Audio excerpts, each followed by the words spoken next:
Good morning and welcome to day 26 of our study. We're going to continue in Mark's Gospel. We're in chapter 6, verses 45 through 56.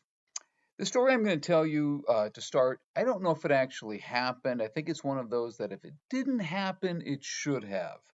But supposedly, back during the space race with the Soviets, NASA had a problem. And the problem was this: they needed a pen that could write in zero gravity. And so they had their engineers design and try to build something, build a pen that isn't dependent on gravity for the ink to flow, what have you. And they finally were able, at a cost of many thousands of dollars, to develop such a pen.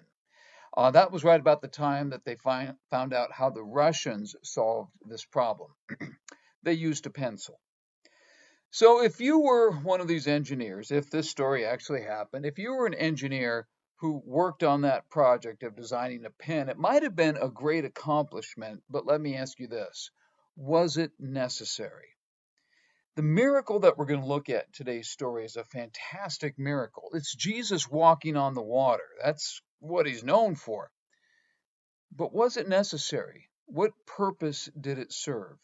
It was a great miracle, but why? Let's look at the verses together. We're going to start in chapter 6, verse 45. It says, "Immediately Jesus made his disciples get into the boat and go on ahead of him to Bethsaida, while he dismissed the crowd. After leaving them, he went up on a mountainside to pray. Later that night, the boat was in the middle of the lake, and he was alone on the land. He saw his disciples straining at the oars because the wind was against them."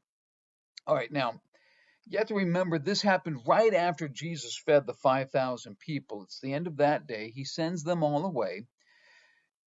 Now think, the apostles and Jesus are tired. It's been a long day. Even before Jesus fed the crowds, the disciples were saying, "Well, Lord, can we call it a day? Can we send them all home?" By this time, now they got the excitement of the miracle, feeding the people. Now they're tired. It has been a long day, and exhaustion is probably setting in. Jesus sends them on without him. How would he get back? They don't know. He'll probably have to walk around the lake because we're taking the boat. But at this point, they're too tired to argue about any of the details, and so they go. And that's when they run into a bad storm. So they're up all night. They've been struggling against the wind. They're tired. They're sleep deprived. They can't get anywhere. And they are really at the point where they just can't handle one more thing. They are at their tipping point, literally and figuratively. Have you ever been like that? Where you just go, I can't handle one more thing. I am overloaded. The cart is full. I can't handle anything else. My niece Katie, who's now a young woman in her 30s, but when she was real little and we'd have family get togethers, it was a lot of relatives, it was a lot of noise. And Katie used to cope with this when she would reach her tipping point as a child.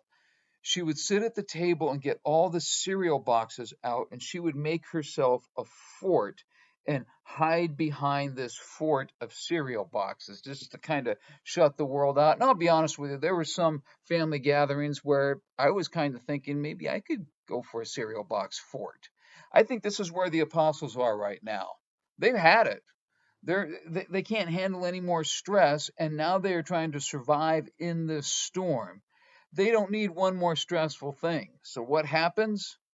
One more stressful thing. Let's keep reading there. We're still in verse 48.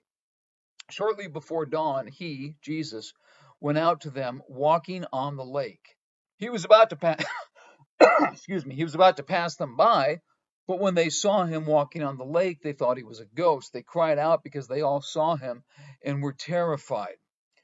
Immediately he spoke to them and said, "Take courage, it is I. Don't be afraid." He climbed in the boat with them and the wind died down. They were completely amazed. Well, of course they were amazed. Jesus shows up. Remember, these guys were all at their tipping point.